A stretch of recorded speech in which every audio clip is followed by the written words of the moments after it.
Okay, guys, pray for me. I'm about to do 5 gacha on Food Fantasy. Hold on. 1 SR, 1 Nasi SR, lemak. 2 SR. Okay, we should start here.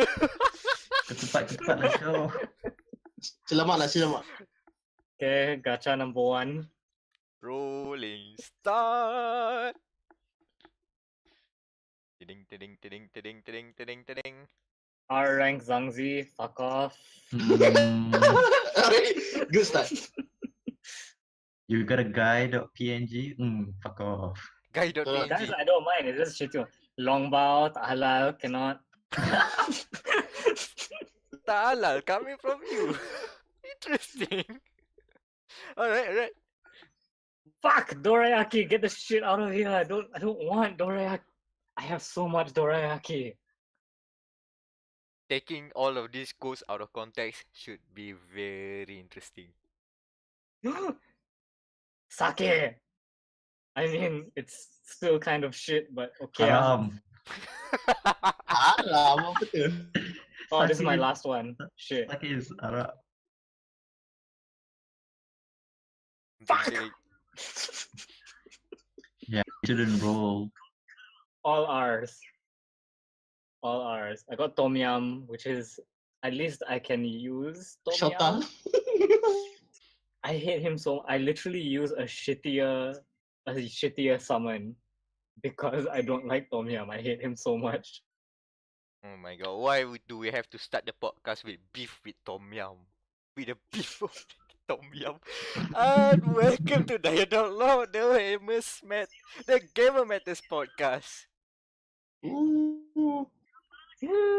Starting Okay, putting my phone strong. on mute now. Oh my god, starting strong with that one. So Wam just rolled gachas on a game called Food Fantasy, is it? Yes. And We'll we shall talk about that later in the show. totally so. And we have an interesting list of panels for today. Panelists, I might add. Of Mhm. course, you have heard Wam's here. Hello. It's not dead yet. And next we have Daniel. Hello. Fortunately, Annan press F please for Annan as he did not make the cut for this week. He got his dick stuck in a graphics card. It happens. Oh, it spins too fast. Too soon. F. And yeah, you've heard it. Irham is here. Say hello, Irham. Hai, apa khabar? Khabar baik. baik. Yeah, that quota for our Malay words are already finished for today's episode. So yeah, interesting episode because if you listen to last episode, I am Amirul Mekronos Ashraf. That hasn't changed. But what has changed is that all of my legal bondages have come off. I can now talk about a lot of things that I kept quiet for quite a while. Haram. But it's halal now. I can do it without any legal repercussions. So let's start off with something Marvel Spider-Man. It's a really small indie Spider-Man. game, kan?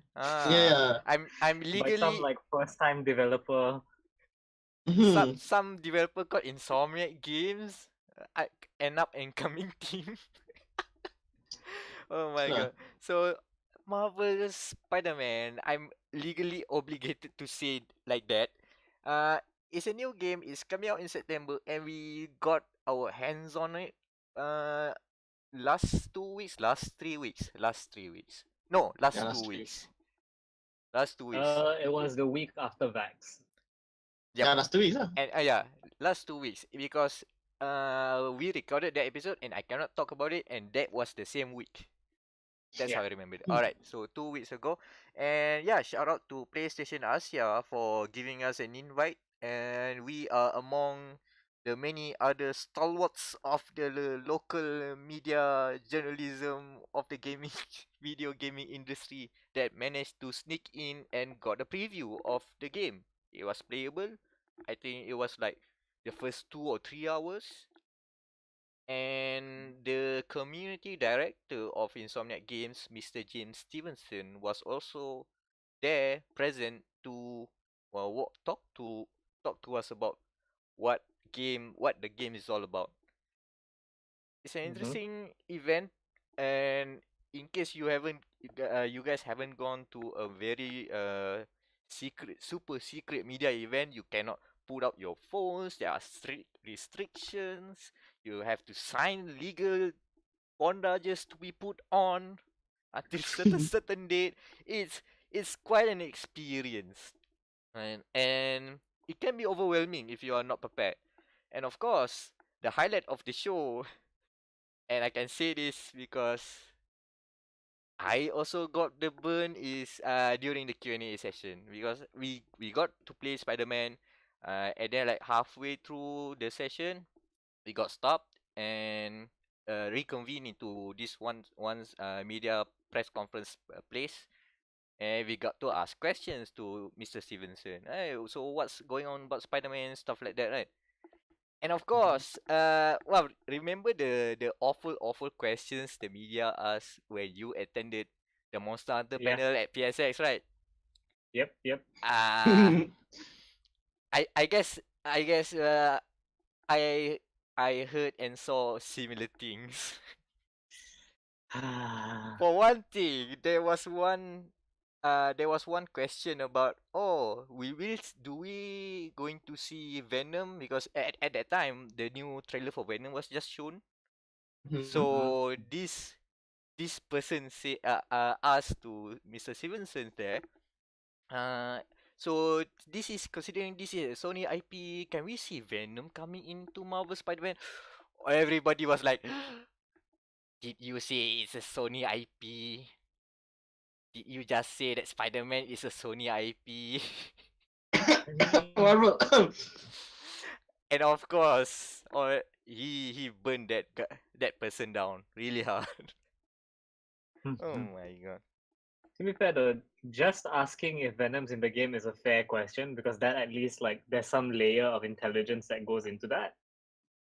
There's the whole like you're thinking, okay, owned by same company, you know, Sony does have the license for Spider-Man, right? So that's the whole reason they're making this game.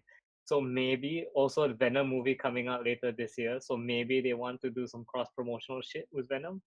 That's cool. That's not asking if you can stealth take down a T-Rex, which was what happened during the Monster Hunter panel. Like bitch, I get stealth taken down in Monster Hunter, so no.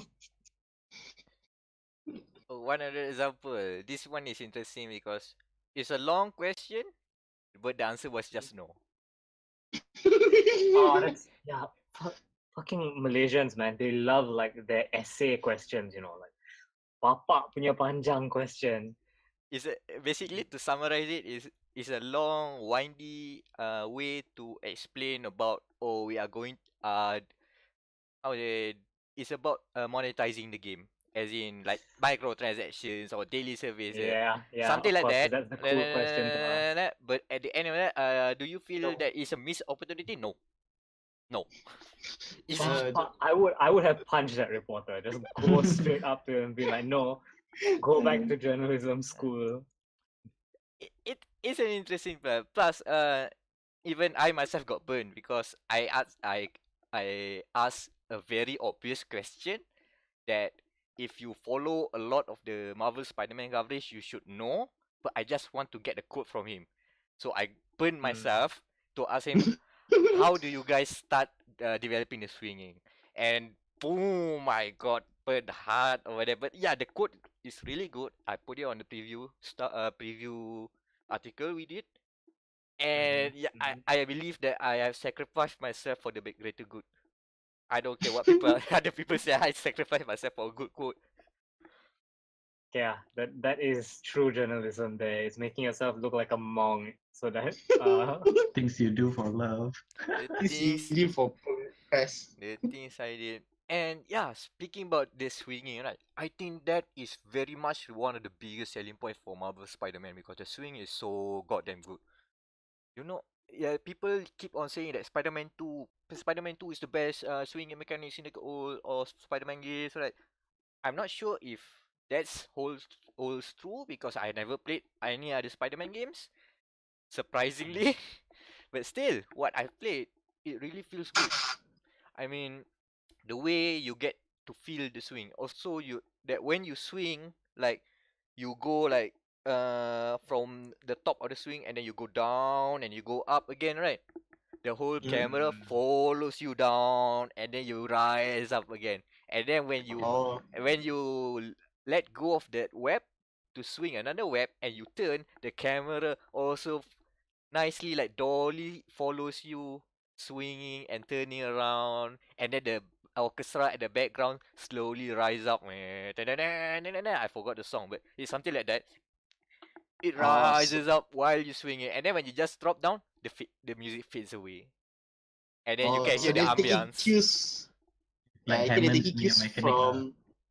I think it is that they're taking cues from the what Sunset Overdrive of Xbox Yeah. One, Because the whole because thing, that's what I'm remembering. really, because the whole thing is the game was a lot of the game is basically they've started the development right after Sunset Overdrive, so a lot of the lessons learned from Sunset Overdrive, Mm-hmm. they basically brought it back to here because it's an open world game, has a lot of Wait, traversal.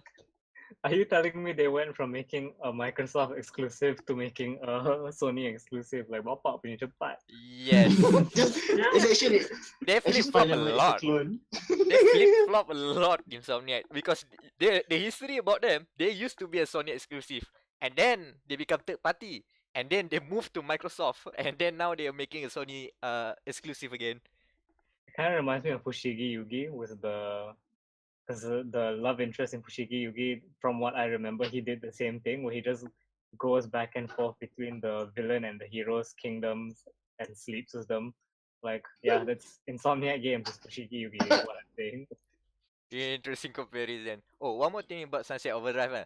The opening scene, I won't describe it, but if you look at the Sunset Overdrive intro screen, the one bit before gameplay starts, it has a similar feel. It sets the tone quite well. So what do you do in the demo that they gave you? Okay, so basically it's early in the game, and the way they pace the whole thing is starting off you get to swing by and start to go into a lot of missions. That is basically like, okay, story mission here, story mission here, story mission here. You get to meet you get introduced into the combat mechanics early on, and I'm happy to report that combat mechanics looks like a Batman Arkham game, does not play like an Arkham Batman Arkham game. Okay, thank God. The thing is, the biggest thing that I noticed is, one, there's no counter. There's no button to counter. The triangle is instead you use to shoot webs. It's ACM, like that makes Bloodborne, is sense. it? The shoot to parry. So you can't juke. you can a lot. Dodge is there. You can like slide under the person. You can jump over the person, the enemies. Yeah, basically the whole game plan of Spider-Man when it comes to combat, you have to move around, you keep on juking, you keep on doing light combos, and then improvise a bit. Oh, you found a sewer manhole on there. Okay, lift it up, swing around, do one heavy attack, and then you keep on moving, pull in the light attacks, and sometimes you pull off the gadgets. So there's gadgets like Ratchet and Clank. I saw two. One is the basic web shots. So if you keep on shooting that one particular enemy, you will basically stun him by webbing himself for like a few seconds. And the another is like the one where you shoot that enemy, it will stick that enemy into the floor, on the floor rather, or on the wall or on the ceiling, wherever the shot landed. So it's Oh, so basically it's like insta for kill. neutralizing the problematic ones. Yeah. Can we kill them? Like accidentally just throw them off the building? Yes. Yes. I do not find. I think throwing is a unlockable move. Later on, you have a skill tree. You have a skill tree. That I will say later. I will say for later. But the basic say move set is like you dodge, you have light attacks, you have a web heavy attack, and then you can use the gadgets, which mostly what I saw was a lot of web shots. I think they are. I saw the other description. Some of them are basically Ratchet and Clank items, but turned into a Spider-Man gadget. And you can also do. You can also swing and kick any enemy around there. So basically, you're doing the same swinging mechanic but inside an arena. It's a lot of things to take in. Another thing, you know that when enemies are in Batman Arkham games, you know when they attack, right? With an indicator on the top of their head. Yeah. Okay, but in Marvel Spider-Man, it's the other way around. You know that an enemy will attack you when there's an indicator on top of Spidey's head. That's the Spidey sense. Spidey sense. Yep. Spidey, That's the Spidey sense. yeah. And it doesn't come across like really helpful at first. It'll take some time to get used to. But there's another thing. Enemies with guns come very early on. So again, a lot of juking, and they help you with the indication part by putting a line from Spidey to that particular enemy that will about to shoot you. That's good. That's good. Like a line bullet in SAO. Like the snipers in Arkham City, yeah. Okay. Like the FF12 enemy target arc. Oh, If anyone gets that. Something like that. Back to the whole we say what I played again. So yeah, there's a boss fight. I saw a boss fight, and then there's moments where you actually play as Peter Parker, like regular Peter Parker. And can I get turned down by girls in the game? But you, I'm not sure. I don't know if you can do the dance routine around New York City as Peter Parker. Oh, that has to be an Easter egg. Come on, Insomniac, add it. If it's not already in the game, it has to be added. But the ones I saw is Peter Parker in a research lab. He's a scientist in this universe, and he does like some. It's a mundane puzzles. I saw like the way they frame it is like, oh, we are doing the research and development for this so and so company. But the thing that you do is basically you solve puzzles. One of them is like basically like you know the BioShock pipe puzzles. Yeah. But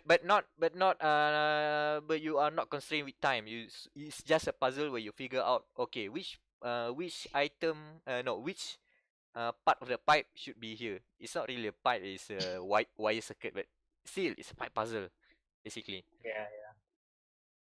It's that old retro game pipe something where and yeah, a lot there are a few times where I got to explore the open world. so there is an open world. It is an open world, and sadly to say there are radio towers in the game. But at least towers. but still the good thing is because of the swinging is so good, it's just an excuse to go somewhere else. Also, you can swing the webs can attach to poles and trees. So imagine. So it's not somewhere in the sky anymore. Nope. All the webs attached to something, like from the buildings to poles to trees. It is attached. Finally, they put some game logics in there. Yep. Meck, one question. Will Stan Lee? Oh, Stan Lee. Has anyone asked that question during that panel? No, nobody ever thought of that. But that's a good question to have. My God, yeah, I didn't. Because he was playable in the last Spider-Man game. Yeah. Oh my God, what if one of the unlockable Spider-Man suits is just a suit of Stan Lee? So that was in the last Spider-Man game. What would be? I know they'll never do this because Disney have no sense of fun. But since it's in Insomniac, what they should do is they should give like a Ratchet and Clank skin. Oh my God, I wish for that. Like I mean, because Spider-Man has the big eyes, so you have Clank's head as well. So it's still the big eyes. Like not a full costume, just a head at best. Imagine them taking it out during the cutscene. Oh They my keep god. it in the cutscene, man. He's like saving Aunt May, and the clan kid is just like, ah. Nice, Mm. nice. So yeah, I guess what I play is pretty much uh, it's a very you say it's a polished game from what I played, and hopefully the whole pacing is okay until the end of the game because yeah, it's an open world game, so there might be some you say Side quests. Post-game content. something like repetition that might be you that is what I'm worried Ah, about. the Like Horizon Zero Dawn, I think. Issue.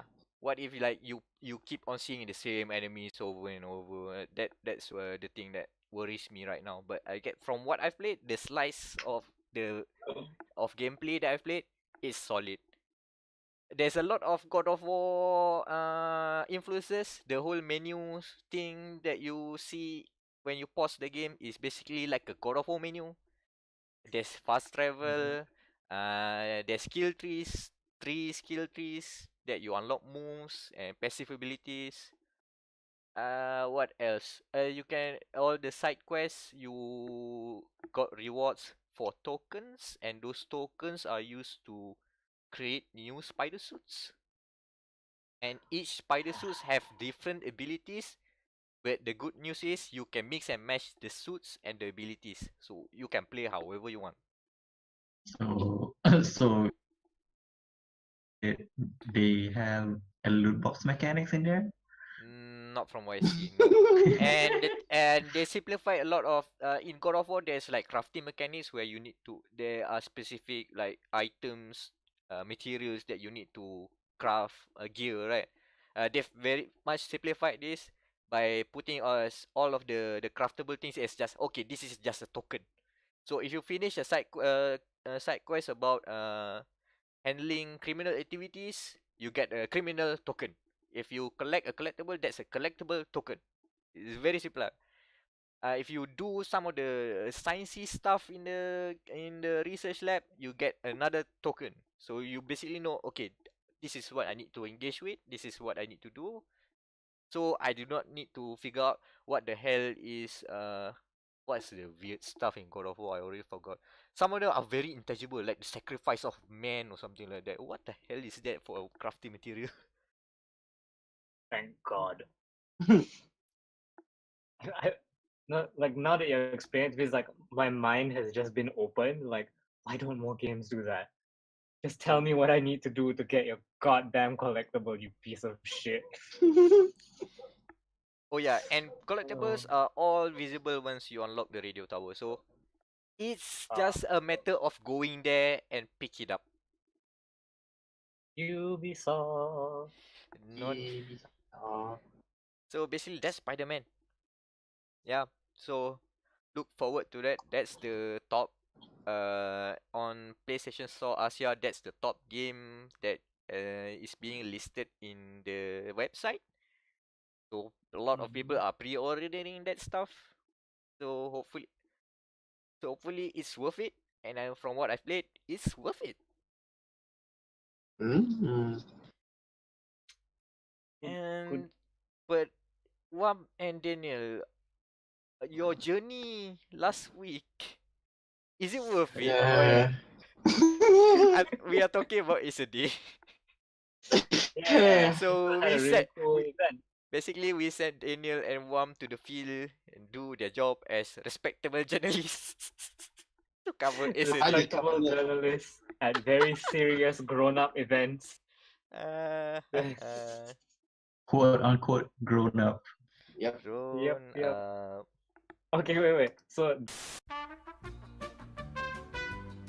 okay, can we go now? Hello, please. okay, so we apparently ninjas came and like assassinated the session from last time. So we'll Twice. from the top. We'll just do it from the top. Alright. Okay, don't jinx it by mentioning the word. What So- would? We had attend this event. It was Mhm. called the Acer Play Music Together event. Okay, so far so good. And Look at your bag. and If there's a I ninja. woke up late for the event. So I had to rush across town. The event's at Mid Valley. I parked at Gardens. I had to run from basement of Gardens all the way to like the Mid Valley. I get there, I'm like super freaked out, like, oh, what if it's a super formal event or whatever, they're not even gonna let me in, blah blah blah. I see fucking idols on the stage. You know what? Sebab 30 minutes before that, before we came, they did this ARG thing where if you press this button, music will go out. So everyone at the booth stand there was pressing the buttons, and then it's like, oh, you can see the music, it's very nice. And then presenting Amoi-Amois, the idol groups. No, the It was idol group called Amoi-Amoi. yes, that's the name. No, seriously, Amoi-Amois. no, I thought you were Seriously? joking this first time around. They call I am not joking. it is That's what literally they're called the Amoi-Amoi. My god. Oh my god! Terry Bogard and the I'm not- Amoi-Amois. Okay, continue. So, the Amoi-Amois do the songs, and they were singing, Gotta look blah this blah up. blah. And then that's when Wam came in, and he sat next to me, and we were like talking about the idols. And then one of the Acer photographers took a picture of us. I think they were talking. Hopefully they do a very good description of that picture, Mhm. because we were actually just talking about idols. Yep. And then there was like but for equality, there were boy idols as well after that. Holy shit, the boy idols. Okay. Okay, so what's Right. the opposite of You- Amoi-Amoi? Daniel is not describing properly the situation with the boy idols, right? Yeah, go ahead. These two very, very, very like pretty dudes, right? And I turn Pretty around dude. and I see this like cloud of people in red shirts, and I Oh, was like, "Oh, this must be like Acer punya event or something." Tengok, Pakatan their name, Rakyat. their name was called like Daniel and something, if I remember correctly. Daniel and Sam, I think. That Yeah, they're called, I think, DS. Their team name, their group name.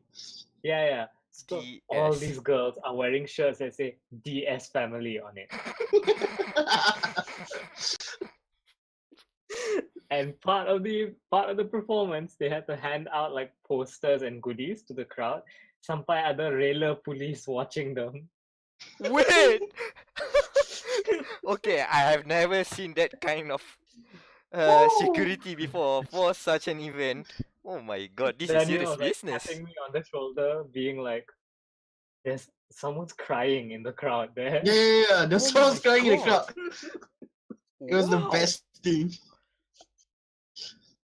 Huh. If you've ever played Blood Bowl, like when you want to protect your ball carrier, there's this thing called the cage where you put like defenders in an X shape around the ball carrier. That's exactly what the Rela police were doing. Oh, Oh my god, I love that. so The event itself was pretty cool though. They showed off a lot of stuff. Like they're working on this new. Apparently, tablet is now a dirty word because they have all sorts of names for tablets now. 2-in-1 laptop. not tablet anymore. 2-in-1 laptops. oh my Yeah, god. they're 2-in-1 laptops now. I can't remember the names of anything, but they had this one really cool one where they're working with Wacom apparently. So they're like, you can draw. I tried to get my hands on a demo copy to try it out, like draw something cool, leave them a note, but they didn't have any, to my knowledge. yeah. The models were holding it. And the Yeah, best part, you know what's the name of that thing? Apa? The Switch 7. Wait, no, not Nintendo. It's No, with not him, not Yeah, him. it's called the Switch 7. I kid you not. I still have the press thing there. Yeah. It's called the Switch 7 Black Edition. For those Black Edition. watching on That's the racist. No, because they had this whole like black edition, white edition. You get like different swag with them. Yeah. But that's the And then funniest part. they had Fucking one laptop racist. that apparently uses liquid cooling. Oh yeah, they love Oh, that yeah. liquid. Liquid cooling on the laptop, Yeah. or is it or is it a vapor chamber? I was like telling Daniel like, should we be running water so close to our hardware? That's probably not the best idea. So you can bring it to the pool. You can swim with it. I'm gonna like accidentally drop it once. The liquid coolant is going to chabot and it's just gonna be like everything is ruined. That's an Jeez, expensive mom, accident waiting to my happen. laptop is wet. It's just Abang, very your happy laptop to is see. left. Why is this? You can wet the laptop. It's already wet inside. Oh my god, that sounds wrong. Too Oh, wrong. Oh my god. I did not expect that to come like that. Oh my god. For some reason, Abang Police did not censor anything for that part. Okay, fine. halal katanya. Halal. Halal. That's on halal. Oh, update on Amoi-Amoi, by the way. Uh-huh. Their song "Rich Hot Chicks" was written by Namewee. Oh, that guy. So yeah, make of that what you will. Amoi-Amoi. Amoi-Amoi. So any other But yeah, laptops? so that was the Ace. That was Yeah, the Acer stuff. Yeah, that was easy stuff. Just 3 laptops. We needed 6,000 ringgit because if we spend 3,000 ringgit at 6,000 ringgit at the event, they give you a free vinyl player, and I really wanted one. Oh my god, a final player. Oh yeah, music team. You can just ask That's Sebastian for music. it. I don't even own vinyls. I just want one just for hipster credit. Just... Oh my But god. it was an okay event. It was not bad. Not bad. Alright. So let's move on to another okay event. Not bad, not bad. Evo.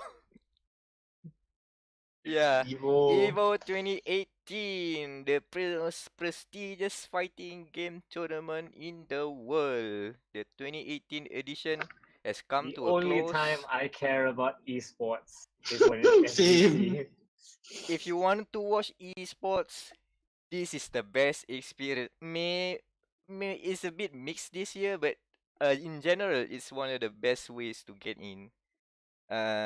So basically, there were 8 main tournaments being showcased. Of course, there are plenty of other side tournaments, including Marvel vs. Capcom Infinite. Poor guy, they even got the spotlight.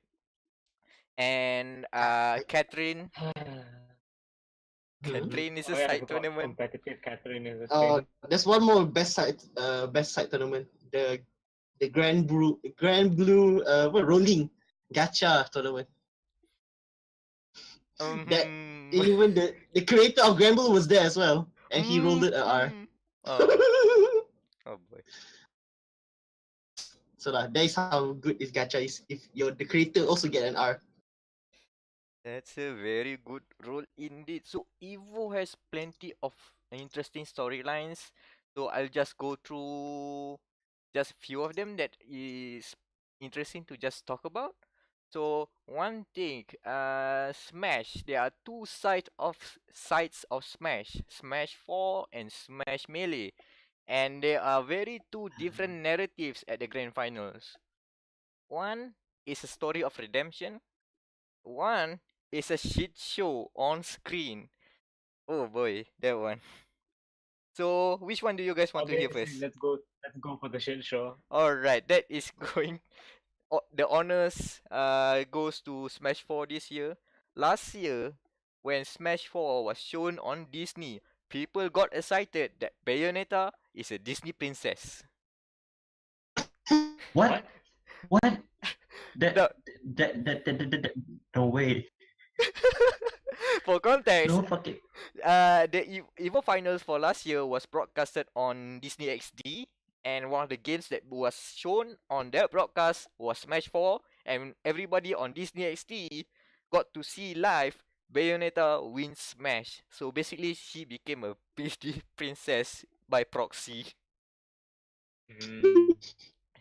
But Ah, fast forward to this year, everybody in the community, in Smash 4 community, hates Smash, hates Bayonetta so much, they decided to boo the whole grand finals because the whole grand finals was just two dudes with the two Bayonetta mains playing each other, and people don't like it. Some of them walked out of the hall out of protest, which is fine. But a lot of them were booing the two competitors on stage, which was not a good way to show a grand finals.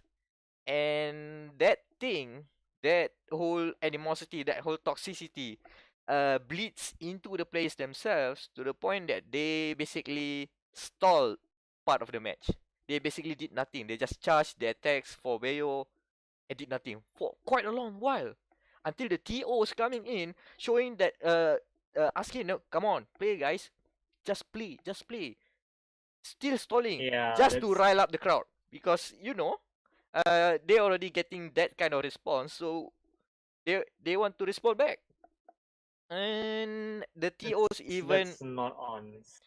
have to threaten showing the rules that if you keep on stalling, it's we can call it as collusion. You guys can be disqualified. Okay, then they start playing and play properly. It's not a good sell. It's Smash 4, is it? Yes, Smash 4. sometimes they forget that we live in a society. What Yeah. society?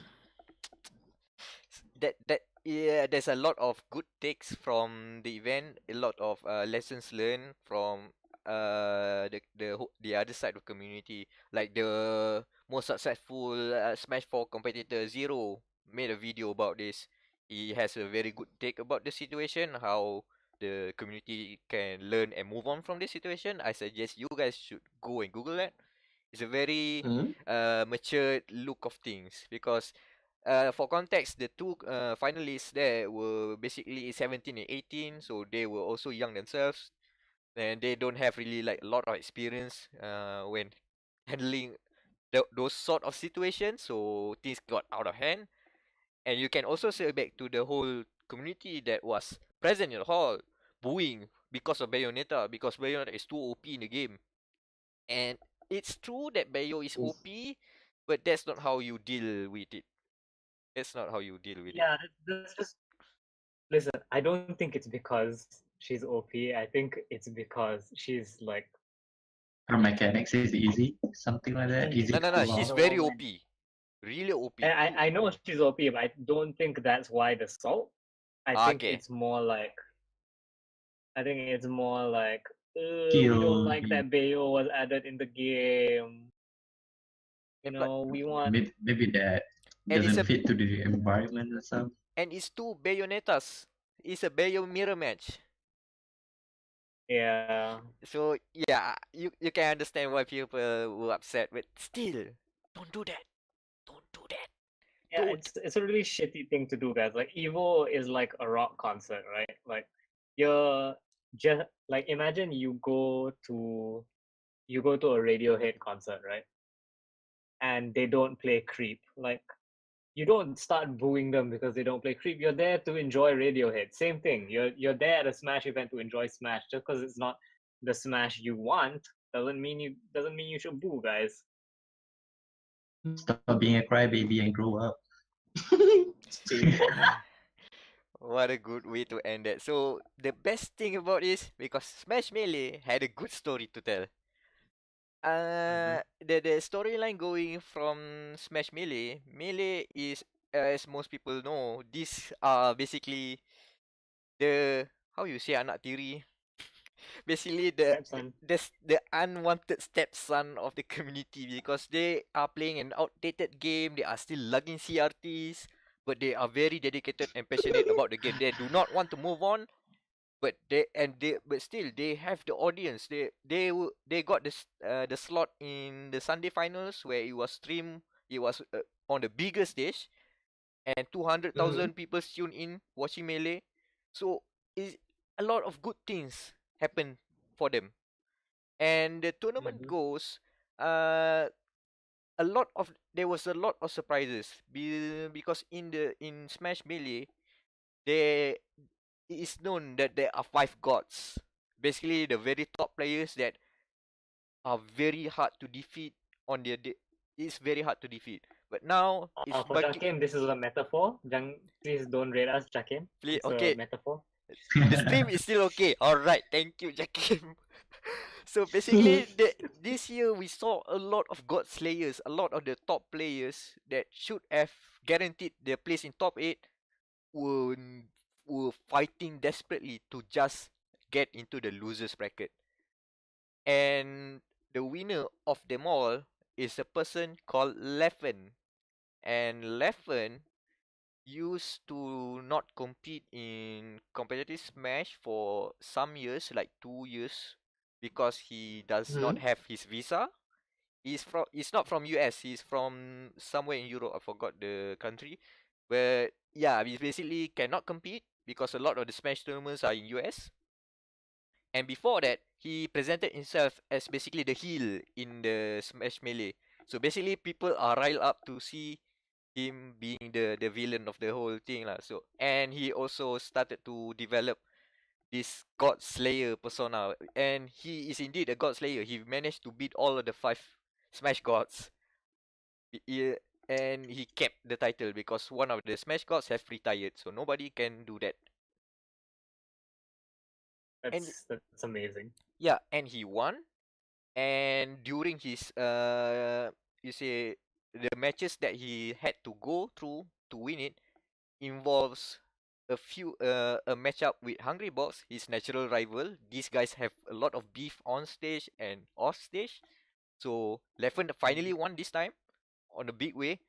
And also once he won the tournament, he also tweeted out that he does not like how Evo distributes the prize pool, because for Smash Melee the prize is not that much, and when you consider that the first place, the champion, gets around $8,000, that's 60% of the prize pool. The the tie 7th place got only like $100, like hundreds of dollars, like chump change. It doesn't even cover the cost of traveling to Evo. It's a very low price pool because, as I mentioned, they are basically being not supported. There are not many sponsors. Nintendo doesn't really support them as much. So what he did, despite the fact that playing a game from like 20 years ago, yeah. yeah, well, it's understandable, right? But still, it's a bleak way of seeing this. So he said that he's dedicating some of his winnings. I think some of his winnings, part of his winnings, let's just say that, to the lower finishers, the other top 8 players, just so to compensate things. So at least he wants to give back.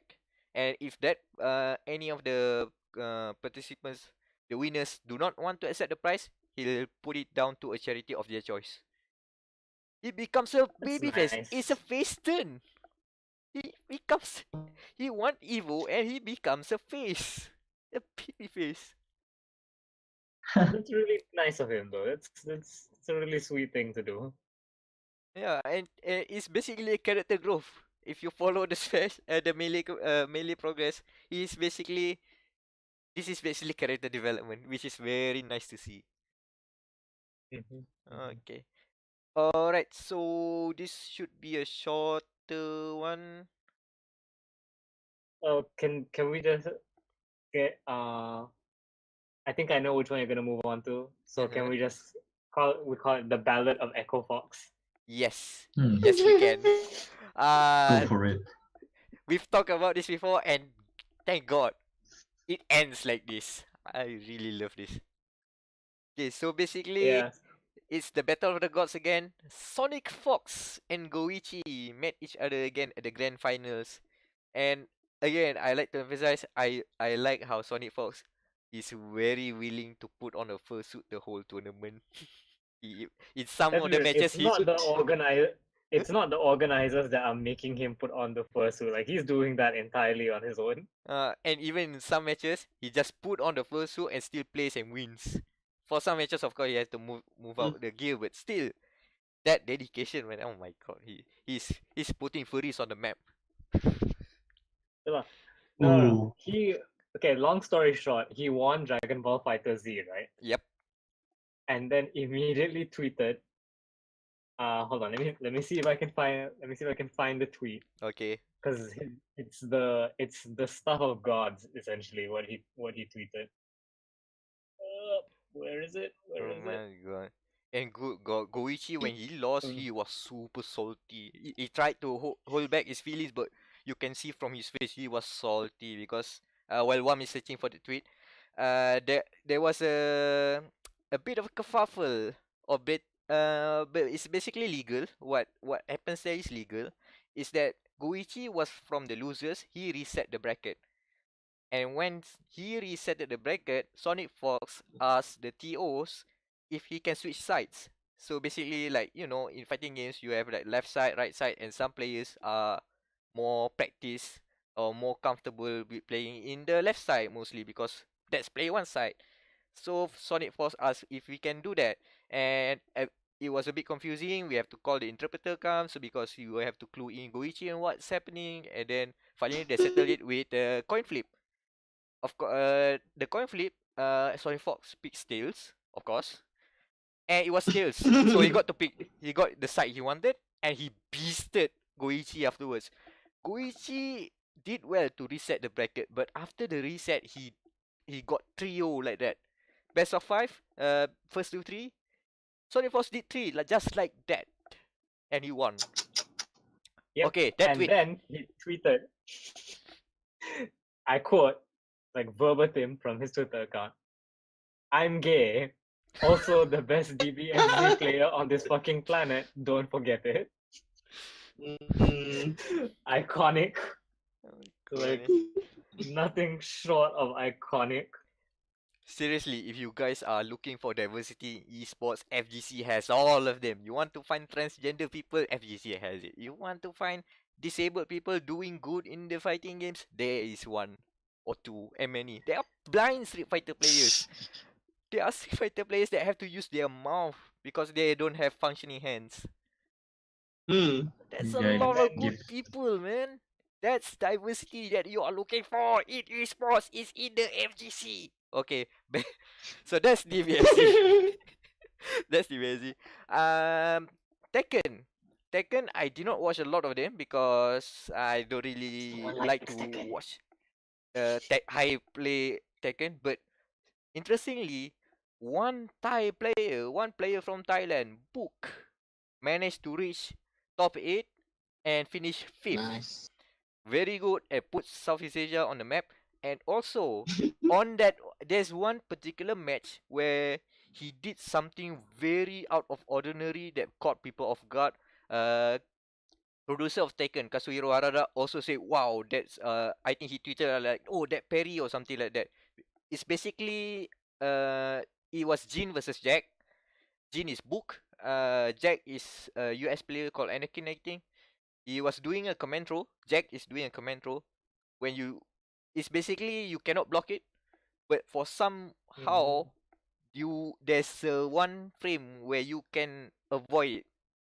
That one frame he nailed it, and everybody got gone wild. And a lot of this will not be you cannot understand if you are just a casual player or just a casual spectator. But the rest of the people who played Tekken and understand what's happening, they went mad. So shout out to Book. Your name is now on the books. You know, when the creator of Tekken just said wow. Yeah, that's like gold, isn't it? It's just, yeah, fucking the person who made this game went, shit, I didn't know you could do that. Oh yeah. One more thing before we move to Street Fighter, because that's the end of the Evo block. Harada-san actually competed. He played in the pools. Wow. Remember in the April Fool's episode, right? Where he declared they did a gag, they did a joke where Harada declares himself as a pro player wearing a Sonic Fox jersey. He basically did that. He played in the pools. He won one match, he lost 2, so he went 1 and 2. At least he got one win, and that one win was on stream. Got him. That one win is Got that one win. matters. I imagine I lost the Harada-san today. No, See, that I would do that. I would have printed T-shirts saying I got beaten by Harada-san. the best thing is around the Tekken community, they joke that that person got beaten by Harada, and that person played Jin. Oh, thankfully, she sacrificed herself so Jin did not get nerfed. She lost so Jin do not get nerfed. Oh my god, the implications.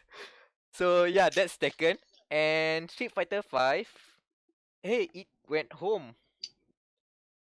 People kept saying it's coming home. It didn't come home in the World Cup. It didn't come home in the British Grand Prix. It came home in the Overwatch League and Street Fighter 5 Evo. See, FGC is where the magic happens. Yeah.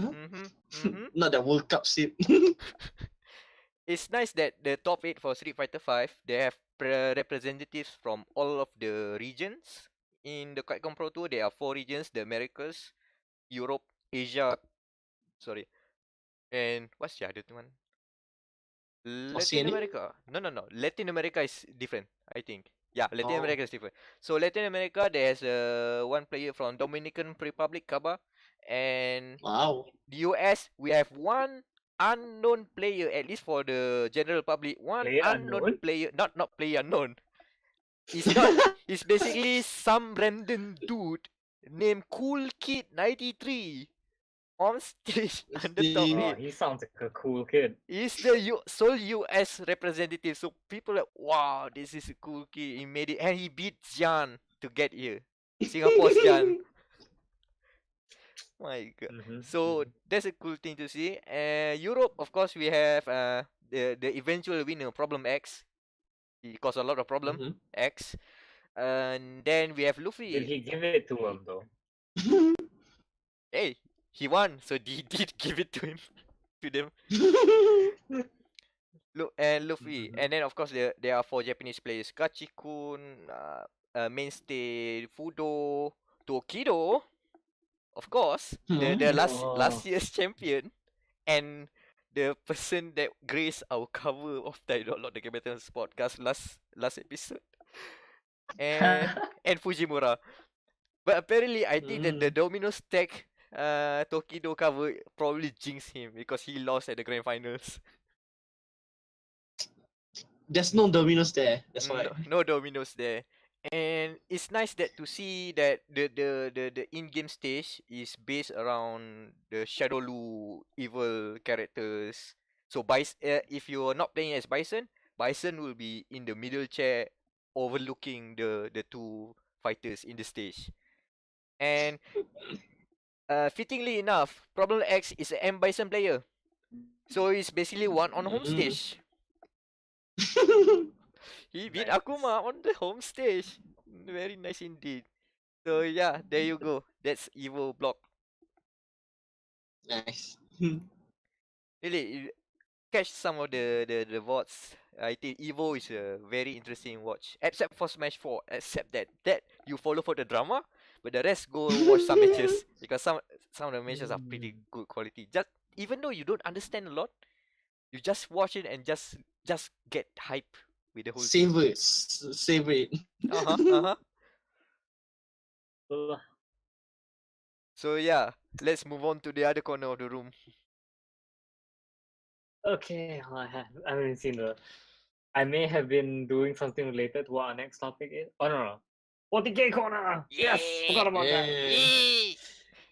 Yeah, this is where everyone tunes out because last episode, I promised that I would report back on the new 40k game Kill Team. So basically, regular 40k is you have to build these big ass armies and throw them at each other, right? So you have like a line of infantry, you have like heavy support, you can have flyers, you're a prick, and you can have tanks and shit. So now, remove all of that. Imagine if it was XCOM. Have a squad, you have a sniper, you have a gunner, you have all that good shit. That's Kill Team. you build a small squad of infantrymen, and you have skirmishes with each other. And Mhm. everything's being suspiciously quiet. Did Meck die? No, no, no, no. I'm. No. You had me at XCOM. Now I'm listening Yeah. tentatively. Oh yeah, so you make teams, you can decide specializations and shit. It's all really cool stuff. So I got to try it out. It's a really fun game. Like it's a great gateway drug into 40k because like unlike unlike regular 40k where you have to buy like a lot of models, this one you can get most of your models from one box, except for Tau Empire, I think, and a few other factions. They may have like more than one unit, but for the most part, yeah. What I do need to tell you about though is my fucking kill team because I love it. So, the recurring listeners to the podcast will know I play a Tau Empire army, and so Mm-hmm. likewise I play a Tau Empire kill team. And the way Tau this game is pretty fucking funny. So as I mentioned, right, every unit can have like specializations.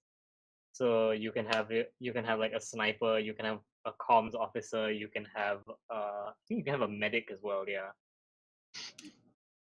But Yikes. for Tau Empire have this great unit. It's called the MV61 gun drone.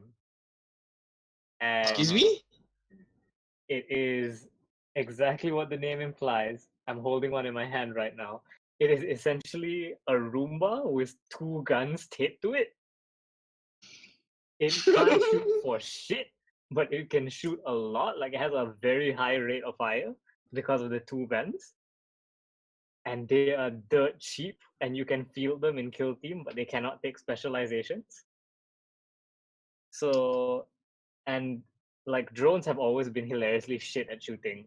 The way you shoot in 40k is you roll a d6. So a regular Tau Empire unit hits on 4, any roll that's 4 and up. Drones hit on a 5 and up, which is one of the worst in the game.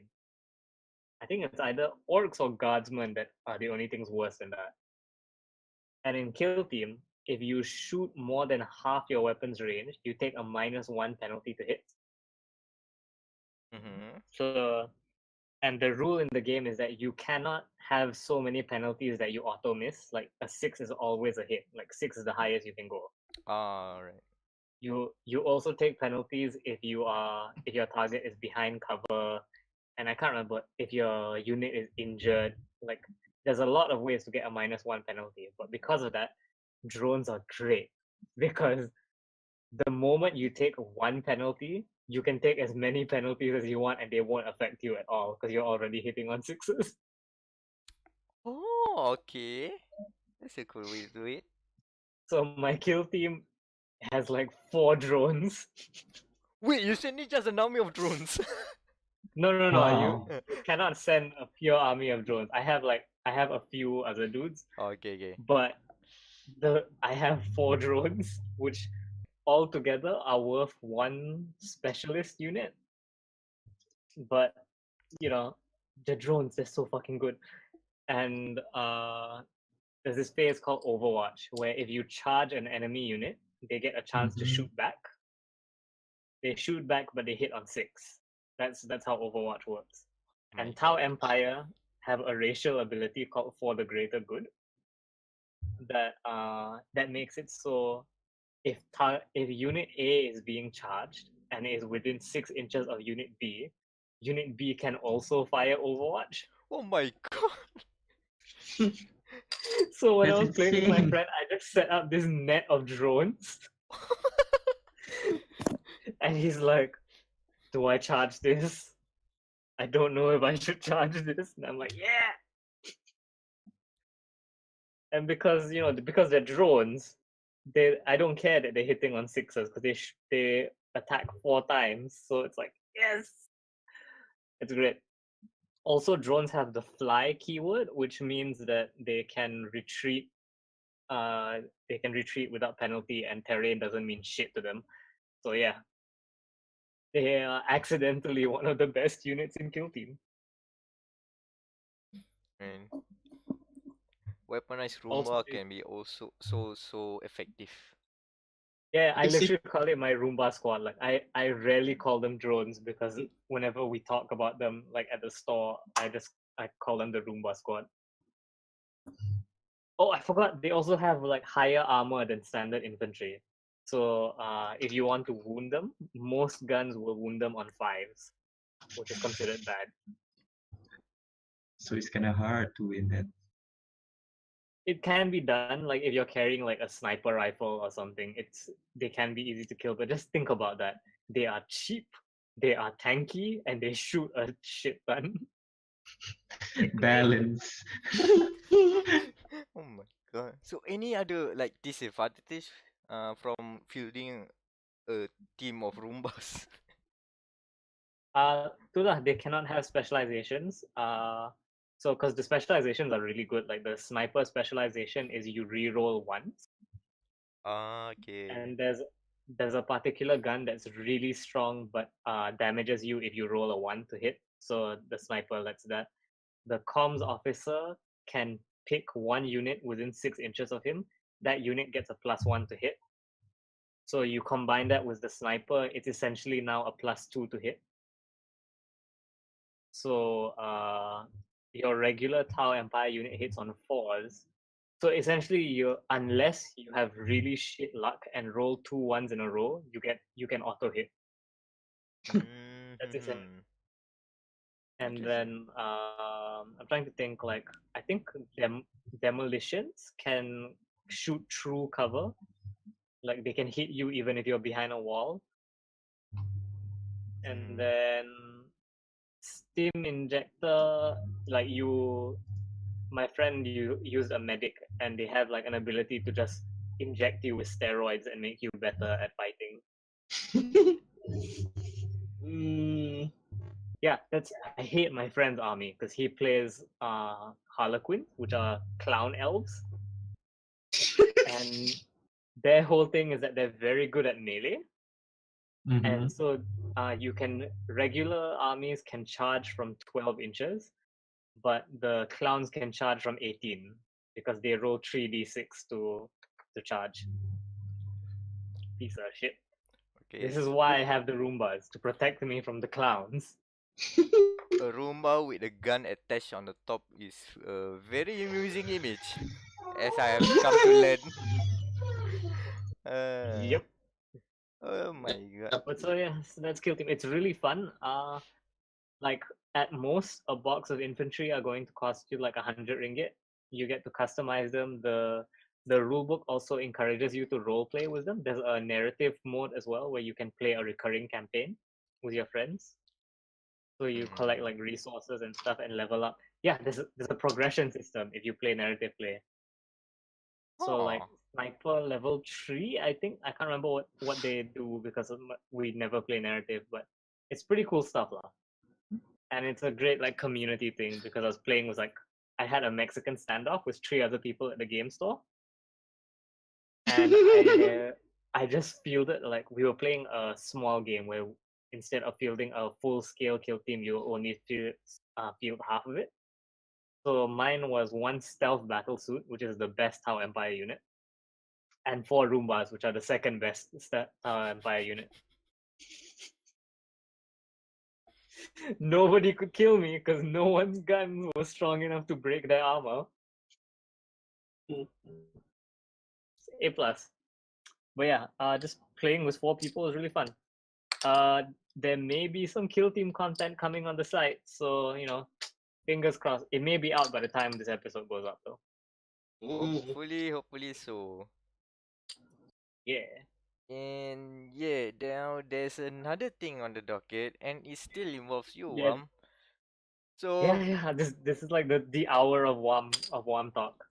apparently I forgot to paste this one as well as I wanted to, but go ahead. Do you want to talk about honor play first then? So to break it Nah, up.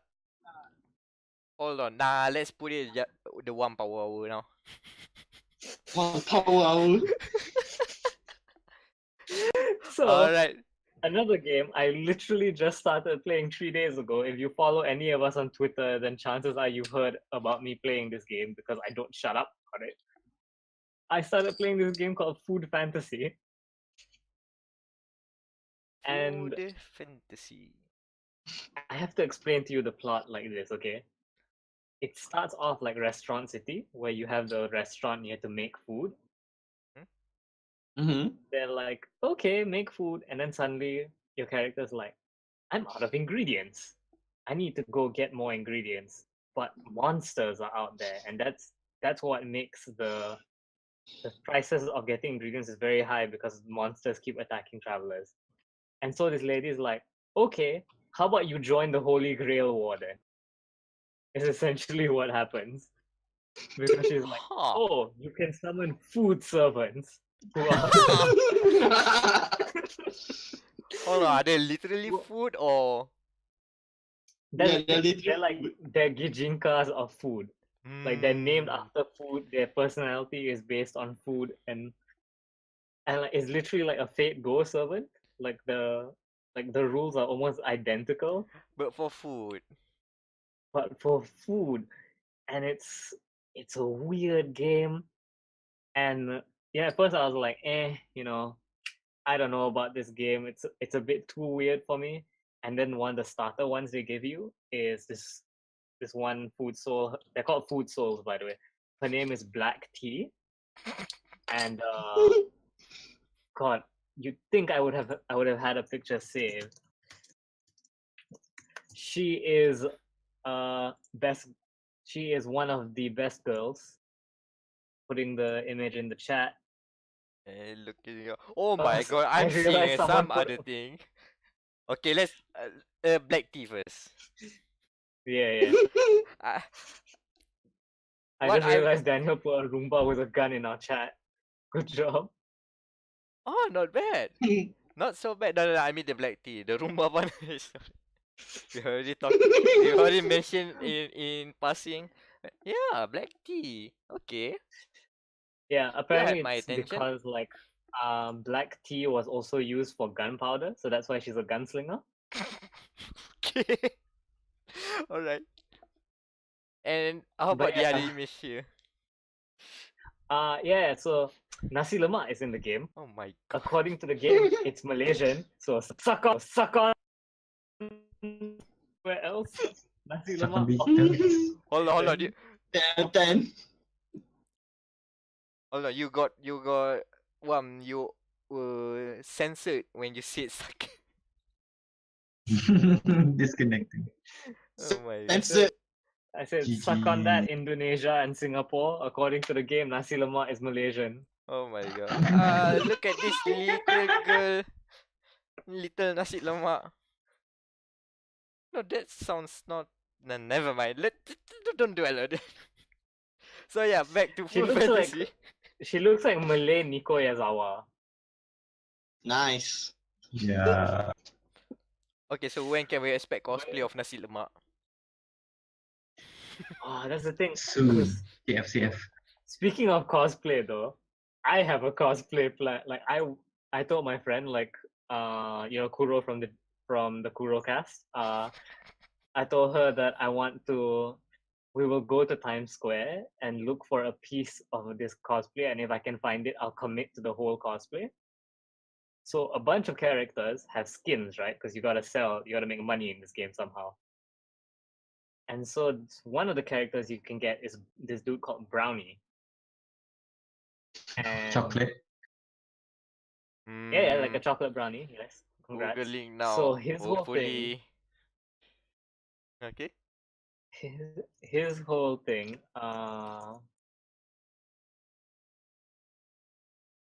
he is kind of like a butler. I think it's just a fan thing or what, but or if he's actually related to Black Tea or not, because I've seen like some dialogue about him.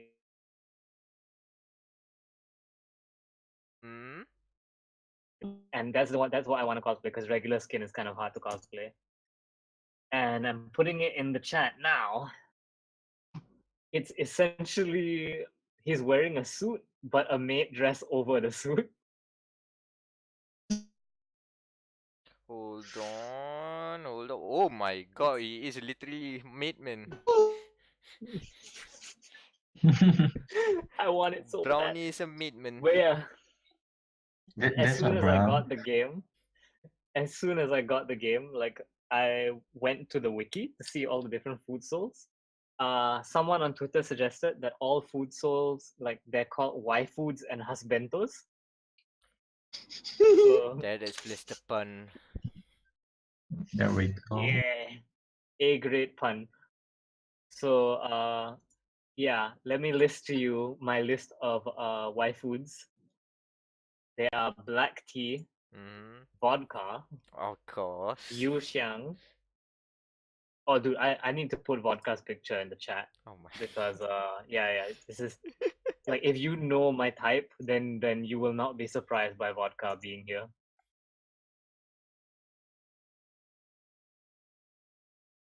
Like someone else describe vodka. Haram. That's a given, yes. Okay. Ooh. Okay. Nice. Waifu. That's a sick eagle. Hell yeah, she's got an eagle. Oh my god, so American. Also posh. And is She that is. is that what's that thing? Is that what you say glass? Is it a glass for vodka or something? No, because there are plenty of I different think so. glasses for. I don't know enough about glasses, but yeah. So Because she's she's essentially sitting in like very one. tsundere. Yeah, yeah. Yep, very white, Then very posh. yep. Hoo-hoo-hoo. There's Yu Xiang who is in a Cheongsam. Nice. Milk, Okay, who you is had me at another one Cheongsam. of the who is another one of the starter ones. Milk and black tea. Oh yeah, different food souls can have combo attacks with each other if you want to like buff them. So black tea and milk have a combo attack, and because of that, everyone ships them together. Also, because milk tea is a kudere and milk is a kudere and black tea is a tsundere. So yeah, I So just did, want did my they make a arms bubble full. tea? No, it's not like that. It's just like they gain a special attack, and then you get to see both their like faces when you use the special attack. They So you also have like one of the loading screens is of them together. Black tea, milk, food, fantasy loading screen. basically See, you can make a combo meal out of this.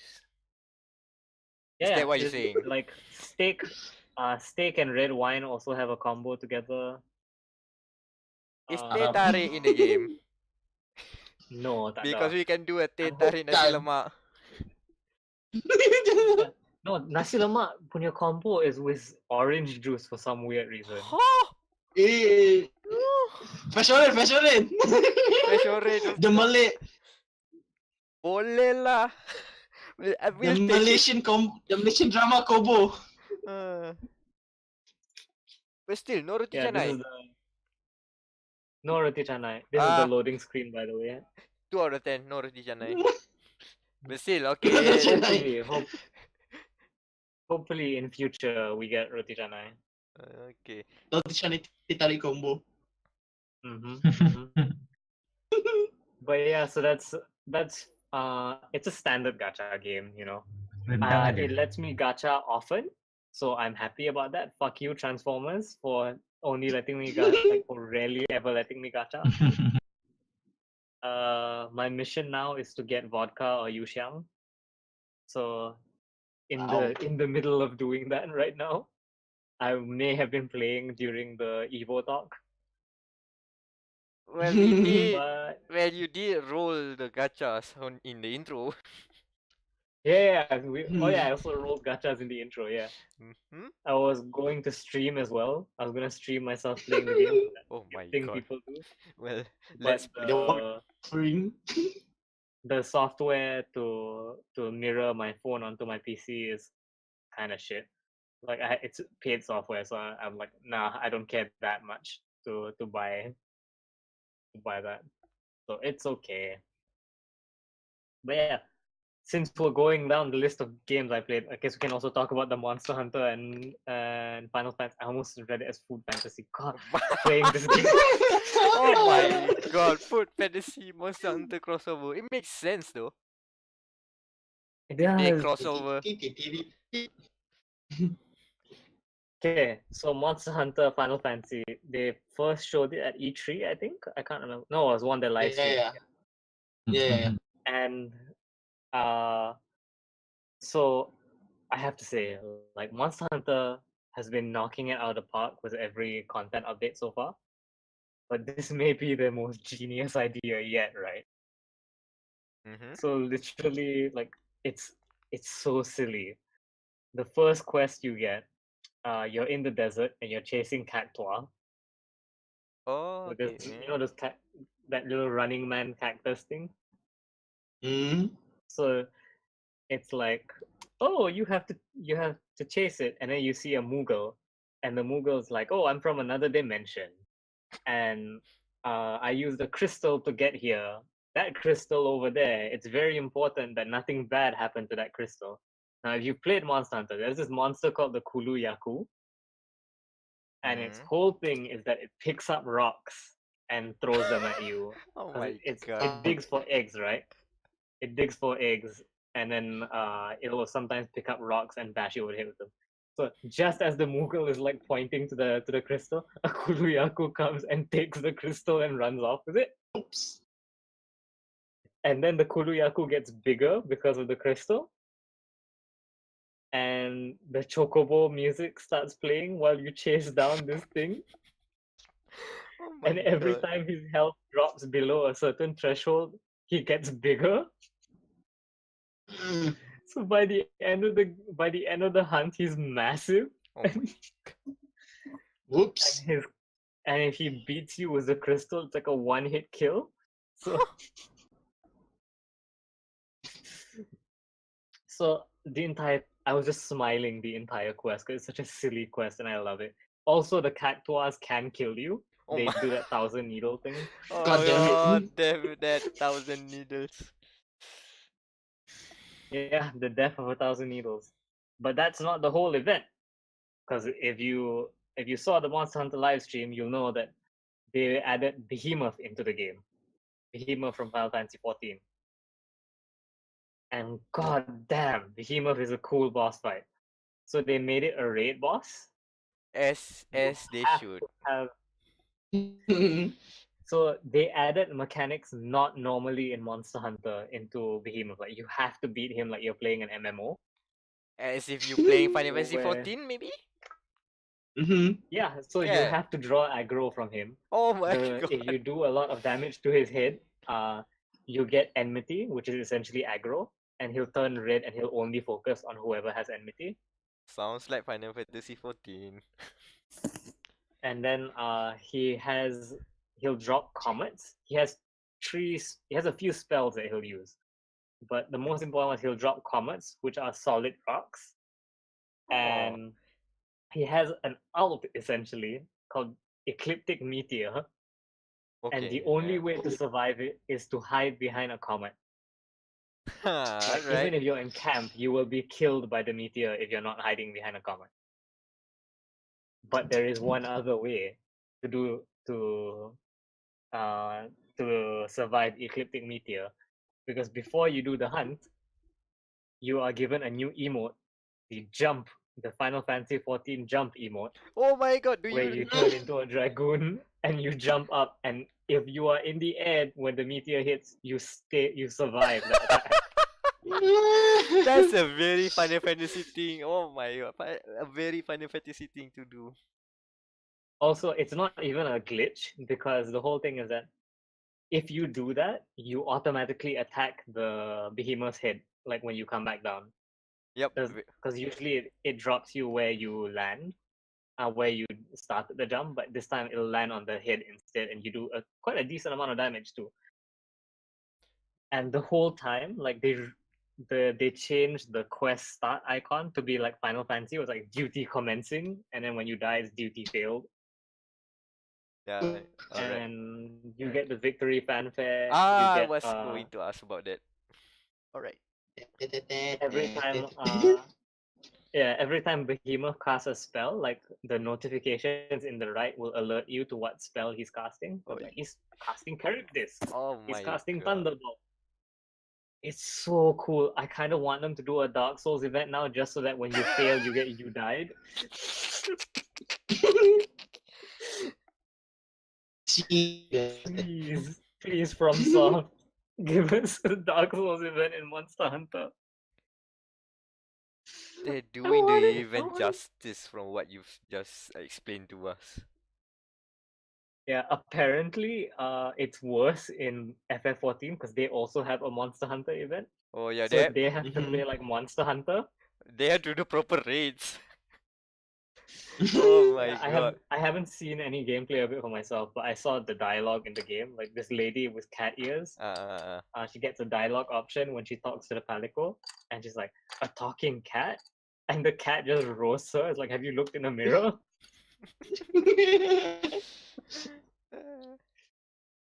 But yeah, this is like an amazing thing. Apparently, you get the dragoon armor in Monster Hunter World if you complete the quest.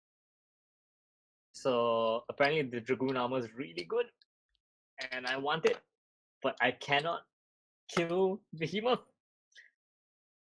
Here's the thing, right? When you're doing a 4-man raid, make sure you're friends with everyone in that raid, or you will get salty very quickly. Mm. Duly noted. Because I've been playing with a friend of friends, and so I'll no. be like, guys, I need a heal. I need a heal. Like I'm currently drawing aggro. Can you guys heal me? And they're just like talking, and then I die, and they're like, "How come you died? Like, how come you didn't ask for heals?" Like, I did ask for heals.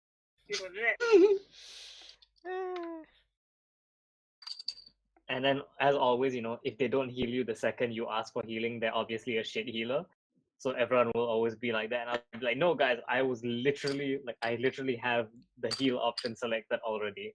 Like, it just you died too quickly." So yeah, that's the Monster Hunter thing, and thus ends Wam's Power Hour. And we move on the power hour to the one last thing in the docket, except the news. We'll come to that later. So yeah, I've talked about one legal bondage. Now I'm going to talk the other one. So apparently, I got debated into doing a review of a into a smartphone. Mm-hmm. So basically, just to explain the situation, it's a bit weird how they handle this, but I guess I'm fine with it. But still, it caught me off guard. So basically, we have been in contact with the folks from Honor, no, from Huawei Malaysia. They've recently invited us to a launch event for their tablet called the MediaPad N5, which is the way they sold pitched to us was a product for productivity and for gaming use. So that's why we got into the whole thing. It's okay. And then they kept budging us about, hey, do you guys want to do a review unit? Hey, do you want a review unit? Problem is, we at Gamer Matters, we don't really cover gadgets and smartphones and stuff. We don't, not that we do not want to, but it's just that it's Meh. not really our thing, Meh. as you Meh. can hear now. And apparently that mobile gaming is a thing here in Malaysia, and we at least I have to take the whole thing and just at least have a look about all the stuff they do. And okay, so basically we did not take the review unit, so we say okay, sorry, nobody is interested, and then they say okay, everything's fine, everything's fine. And then after the Spider-Man event, I got another invite suddenly about, oh, there's a special event by Honor Malaysia. Honor is basically a sub brand of Huawei, in case for those who do not know. So they are basically the two brands from the same company but with different target markets. The way I describe them is they are basically the Red Bull of smartphones. You know how Red Bulls, there's two Red Bulls in the world. There is Mhm. The Kratin dying, the Thailand Red Bull, the one that is in the gold tin cans in Malaysia, Mhm. Mhm. and the other is the blue and white The product of European Europe, one, yeah. made in Austria, Red Bull. The Yeah. one that runs into its own teammates. Yes. Which thankfully there will not be teammates next year. We managed to sneak the F1 reference reset the clock. So yeah, back to Honor. And basically we got that invite. I thought it was just like the usual like launch event, right? Okay, so go to this date here, this place here. Okay. So I'll just accept there. And then on my way there, then I got this other I got a message from a good friend of ours, Johnny Tan from Flash Vision, aka the guy that used to run the Malaysia FGC. He now has a Mobile Legends team. He's running that. Ow. Mm-hmm. Mobile Legend OP. And he invited me to an honor event that was at the time the other week after. So basically, I have two different honor invites. One was that day, one is the other week, and for the same thing. It was for a device called the Honor Play, and it was, huh? So what's the event that I'm attending here? I okay. And then I went. Actually, the event was at Huawei's HQ in Malaysia.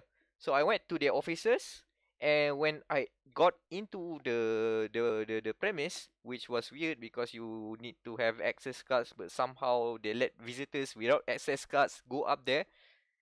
They I really don't know what care. happened with the security, but I managed to go up there as a visitor without any need or no. I don't have to write anything down. I don't have a card or anything. I just went there. Oh, okay, visitor for Huawei. And lining up. Technically, this makes this report a leak, doesn't it? Huh? But Technically, this is a leak then. well, I'm not embargoed to not say about what happened here. And any embargoes are already lifted, so I'm fine with talking about this. So basically, I went there and I saw there was a line full of boxes for the device, and I was greeted there. Oh, okay, welcome. Yeah, okay. Here's just sign here. Oh my god, I've got an embargo. This is the NDA document, and you gave me a mobile review unit already. Oh, I got debated into doing a review. That's what GG. I'm going to sell. I did not expect anything that they did say that the event has a lot of touch and feel, but I didn't expect to come home with one. Well, I guess it's an honor. Touch and feel on your own. And I got to You know, bring yeah. them home. Yeah, I'm just imagining like in movies you always have like the thing where the person wakes up and then they see like there's someone in bed with them, like because they don't remember the night before. That's Meck right now. Like he woke up and it's the honor play is next to him. And now I have another smart. What the hell? So that's the whole story on how I managed to get this thing. But the short long of it, the device is pretty good. And they just announced the whole launch. They do the proper launch event like yesterday, and it'll be out on August 10th in Malaysia. It should be out by now in Singapore, and it's a mid-range smartphone, gaming smartphone. When you compare to other gaming smartphones, the Razers, the Nubias, the Blackmagic, like that, all of them are costing like more than 2,000 ringgit. That's premium flagship level of payment. You can buy a PS4 and a Switch just for that smartphones. It's way too expensive lah. But here the Can you Honor buy a vinyl player though for that smartphone? true, that is true as well. Honor Play is like 1249, 1,249 ringgit. So it's very affordable. The way they present the whole thing is that we have GPU turbo, 4D gaming, 3D surround. Okay, 3D Yee. surround sound is okay, Uh, but the other two is a bit people keep on even the media keep on budging and asking, okay, so how is specific word? Yeah, because from what I've already tested, what I've already used, of my experience with this device, a lot of them are basically just strong buzzwords. Like it doesn't really add that Yeah. much. But even though it doesn't add that much, what they already package here is a very solid device. That I cannot deny. This thing feels like an iPhone. It has the good weight of a very solid device. It looks nice. I have not scratched the screen yet, despite no screen protectors. What?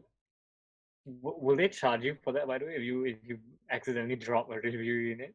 Yes. It scared the hell out of me when I got that Oh my document. god. Signing that was a death warrant. Oh my god. And at that time, I did not know the pricing. I do not know if I'm holding a 2,000 ringgit device, a 3,000 ringgit device. I do not know. So, it's a lot of mixed feelings back then. But now, I'm feeling comfortable with it. And yeah, that if you really like PUBG, there's a lot of PUBG things associated with the game. Tencent is collaborating with with Honor on this. Uh, but still, a lot of them are fluff.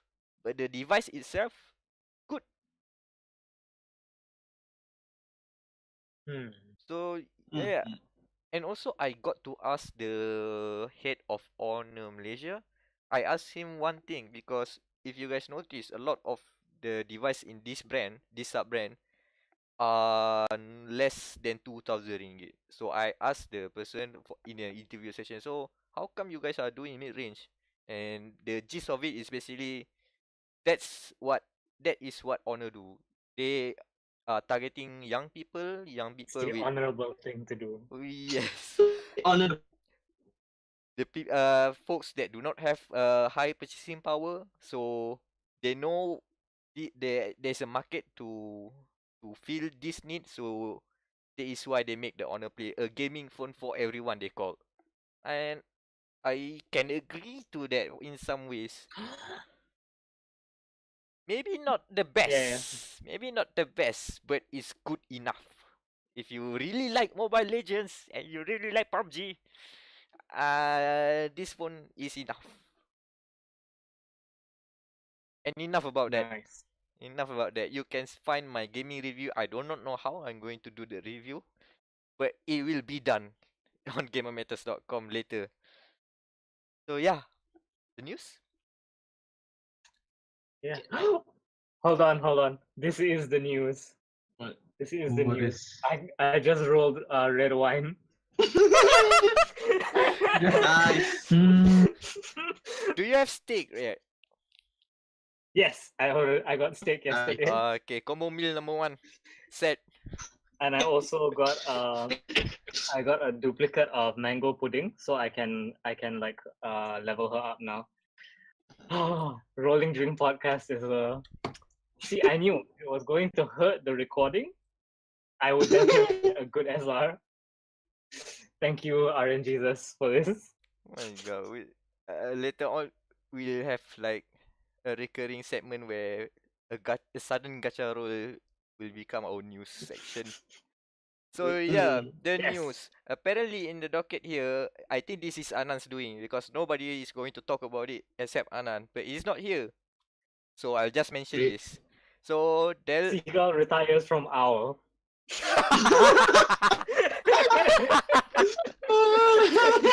without context, that sounds much better. Seagull is I- basically if you followed the infancy of the Overwatch scene, he was there from day 0. He was there in the closed beta days. He get to play in the Overwatch League for 1 season, and he's also a very good streamer. He's a very popular streamer. And now he's going to retire into his streaming empire. Good luck, Seagull. There's plenty of birds to flock in the flock. Yeah. Get away from owls. Yeah, so many birds. Next, I want to flip a bird on this part because Fortnite Mobile on Android has been confirmed to not be appearing on Google Play. They will skip Google Play because Epic wants more money. That's basically the gist of what they said. So Developers doing. weird. It's so weird. Like you're literally reversing the one thing people like about smartphone, Yeah. about mobile gaming. Malaysian only. Sure. Yeah. Revenue 30% Yes. from the creator, Yep. which is why they want to make their own launcher. The thing is, of course, there are plenty of let me say other publishers of apps that do these kind of things. I know Nutaku do these kind of things because of course their ads cannot be on Google Play. You know, 18 plus, man. Wait, how come they Yep. can't be on Google? I thought Apple is the one that's like super strict about shit. And Google Play was just like whatever. I don't know. Probably there are still a lot of things. I mean, yeah, Apple is pretty much the green wall, green garden that is very hard to penetrate. But Google Play also has their own issues on getting up there. So yeah, but for Epic, it's not about we cannot put the game on Google Play because of technical reasons or no. They just straight out say they want more profit out of it. They do not want to give Google the 30%. Oh, And that sucks. that sucks because imagine how many not uneducated, I would say unaware folks, normal folks, non-gaming folks who wanted to find out what the hell is this Fortnite, and they download Fortnite FORKNIGHT.APK accidentally because they said this is they say that this is the real original app from Epic, but it's actually not. It's a dupe. It's a malicious app. Wait, so how do you get Fortnite on mobile now then if you can't do? From what we understand is that you can download it from Epic's website, and when you download it from Epic's website, they will mention that hey, there will be some security permissions because you are side loading in the app. So they walk you through the process, so they know about it. But the thing is, we don't know if some malicious apps can basically, mess around and get into the wrong hands. Because you Yeah. can't find Fortnite officially on Google Play because people thought, oh, everything is on the Google Play Store. Find from there, but it's not there. Adding salt to the wound, rumors saying that it will be a limited time exclusive on a very specific smartphone. 90-day exclusive. Rumors for now, but still worrying. Yeah. Oh my god. Sorry, this is very appalling news, but I'm also just so happy that I rolled red wine. Okay, let's just move on from the appalling news to much more light-hearted best ones. news. The best news, I guess. Persona Q2. Persona Q2. So explain. I just know Persona Q2. I also barely know the news, but basically, Persona Q2 announced for 3DS, and then I think it was Kotaku complained. It's like, oh, why is it on a dead console? Fuck you! I can't afford a Switch.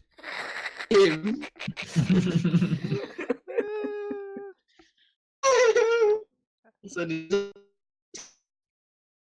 I know that So yeah. there'll be Persona 5 characters joining in. yeah, Yes. and the best part there is will be Persona. the female MC from Persona 3 Portable is coming. Yay! Oh, she's back. Don't forget about them. She's Yep, back. she's back. I just didn't forget about her. She survived. She survived. Oh my god, Fem 3 protagonist. Yeah. It's been 9 years. It's been. It Yeah, I is guess it has, huh? Come again? It's been 9 years. Mm-hmm. Like we last saw her for the PSP. And she's still here in another portable console.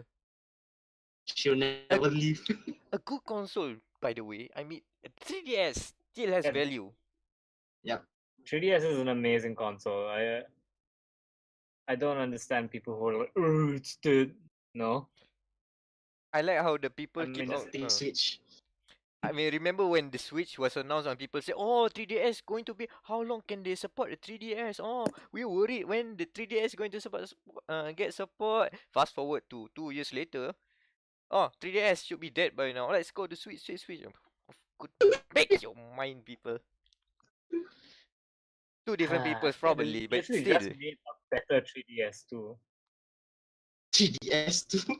3DS too. I mean, I said they just made a better 3DS, like the new 3DS. Remember, with the Yeah, updated hardware and the second analog stick. They yeah. should make. But 3DS too should be a cool thing. Skip Don't the give them new ideas, 3DS. you know. 3DS 2. Make a sequel. Make everyone Essentially, what confused. the Switch is though, because it's getting as good a reception as the 3DS did. So So Yeah. that is the 3DS too. it is the 3DS too. Yeah, Switch is basically a 3DS 2. You heard it from here, folks. And you do not hear it from anywhere else because we did not plagiarize and or copy and paste this thing that we have say. Last bit, I guess this is the last bit of the news. Yep. It's a review gate. There was a review of Dead Cells on IGN that apparently was plagiarized from a YouTube channel called Boomstick Gaming. Hmm? Yeah, I saw Jim Sterling's coverage of this. Mhm. He compared the videos side by side, and there's some bits that are like word for word somehow. Ah, But still, the thing is that at the least I can say is he paraphrased the plagiarizer paraphrase, but paraphrasing is By very the loosest basic. Here's the thing, right? He Uh-huh. paraphrased by the loosest definition of the term paraphrase. Exactly. Because the thing is, the structure is still the same. You are still talking the same beats. You are going through the same Ni points. kalau masuk turn it in pun tak pas. That's Yeah. The lecturer, what is this plagiarism? Do it again. Oh my god. I mean, to see a big outlet like this and the cracks slipping in. Oh, okay. It's not a It good was a look to new guy, IGN. apparently. Yeah, it's a new guy. IGN, not IJN. IJN doesn't give a shit about dead cells. They are literally like fighting against dead cells. Yeah, shout out to IGN for that. Hire the reviewer. Hire the surgeon to Yeah. do reviews of Dead Cells. IJN. Yeah. What the fuck? But at least Alright. IGN removed the review and video review in question, and they've already stated an apology. They've stated that the person has been laid off, right? Isn't it? Yep. Yeah, they parted ways. Last I heard, they were conducting an investigation. Yeah, they just parted ways just few hours ago. Oh, okay. Rest in peace. Breaking news, guys. And Rest in peace. and IGN will be re-reviewing it. So yeah, it was at the moment it was the highest rating for Dead Cells at 9.7. But to learn that this is a plagiarizing stuff, well, that cancels out. But still, Dead Cells, good game. Look at it, try it, and it's already on PS4 on PS Store Asia. It is out Yeah. on PS Store Asia. An indie game out Already there. better than Onrush. Take that, of course, but you have to Oh, pay the price. It's 99 ringgit. Compared to on Steam, it's 35 ringgit. Steam is 35. wow, that's a pretty huge difference. It really is. But still, if you have a PS4, you want it there, you can have it. No excuses. Unless you do not want to play Dead Cells, that's it. So yeah, I guess we should wrap up this show filled with a lot of interference, gachas, Yeah. and what else? Because we are trying to brainstorm for the thumbnail. Nasi lemak. Oh yeah. Yeah. I think we need to have a Roomba with a gun and nasi lemak on it. Mm-hmm. And God damn it. If Oh yeah, I forgot. I didn't for Nasi didn't. lemak. Huh? What again? What again? Nasi. Yeah. Is eating nasi lemak. Oh my god, Daniel is cutting off too and much. Daniel's like, Oh oh, no. Seagull eating nasi lemak girls. That's what Irham says. Seagull eating nasi lemak. Oh my god. Just Okay, put okay. a generic Seagull picture on of a a Roomba seagull. with a gun eating eating nasi lemak. Yeah. It's, Yep. Rumors. You know what? I forgot to mention these things from Evo. Just quick mentions. They announced Terry Bogard in Fighting EX Layer. Oh yeah, we forgot. We didn't cover like all those releases. I Yeah. totally forgot because And we were into esports, but this is just short stuff. Terry Bogard also announced for SNK Heroines Tag Team Frenzy as Fatal Cutie Terry Bogard, officially gender bended Terry Bogard. Tekken will have Anna Williams, Liu Long, Negan. and who Negan, Negan from The Walking Dead, Negan from The Walking Dead. and Street Fighter Yeah, 5. the guy Yeah, that guy, Street Fighter 5 has the president of Earth. the president of the world. The best part of G, you have two V triggers, right? One of the V trigger is called Maximum President, and the second is called Dangerous President. You can't get more patriotic than that. He has a resource meter called presidentiality. An offensive stack called presidentiality. So, the most patriotic of them all, and he plans to lead the world through social media for some reason. Okay, can we put him in the thumbnail now that we talked about that? Yes, that's why I want to put there. I was thinking about Terry Bogard as well actually. That's why I suddenly remembered. You have G, right? Mm-hmm. You have G, and then you get like one of those like stock images of a big muscular guy with a girl on each arm.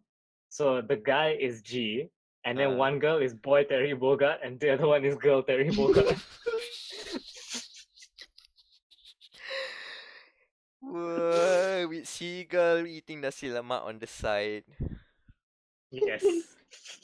On a Roomba. On a Roomba with a gun on top. I'll sneak in Spider-Man in some ways, but don't expect that much. Arrange it all in the shape of Spider-Man's face. It's fine. Okay, that's too much. But still, we'll work on those stuff. So yeah, there you go. That's Dia.log, the Game Matters podcast episode 12. So hopefully, despite all the technical difficulties, it turns out to be a good listen or viewing. So yeah, guys, social links plugs starting from Wam.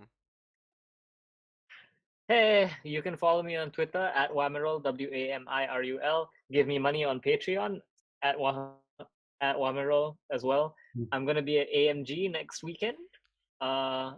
B14, buy my shit. I'm gonna be selling an exclusive print. Only 5 copies of it are going to exist in the world, so you should buy that shit. Gonna be selling some Monster Hunter stuff too, and Bloodborne and Dark Souls stuff. So yeah, say hi and buy my shit so that I can buy gems for Food Fantasy. 100% value. 100% value. I got red wine. I'm so happy. My husbento came home. You can follow. You can follow me on Twitter at Flaky FL4KY, and probably a Kruto review in 2 weeks. Yeah. Okay, so anime Red Bull, Anime Red Bull. Anime Red Bull. Let's just leave it at there. Okay, Irham. Follow me at the background noise. So macam biasa lah, Facebook, Twitter, Irham. I get senpai. Itu je. Itu je. Selling yourself short. But still, okay. And you can find me, Amirul Mekronos Ashraf, mostly on Twitter, but everywhere else is Mekronos, Meckronos. I may or may not appear at AMG as well, in an outfit. No. Well, stay tuned for He's more going to be details. cosplaying nasi lemak. Outside. Literal nasi lemak, possibly. Nasi lemak pun macam si. Nah. Please no. I do not want to haunt people's nightmares. And there you go. Yes, That's man, we need to do a food fancy cosplay. Like, I can be brownie. Danial can be steak. Irham can be mango pudding, and Wow. and Meck can be nasi lemak. Yeah. well, that's a good way to do fan art if anyone wants to do. But yeah, that's it for this episode. See you guys on the next one and have a good day. I win a damn magic game. Finally. Magic. Yeah. Magically happens at You- the end.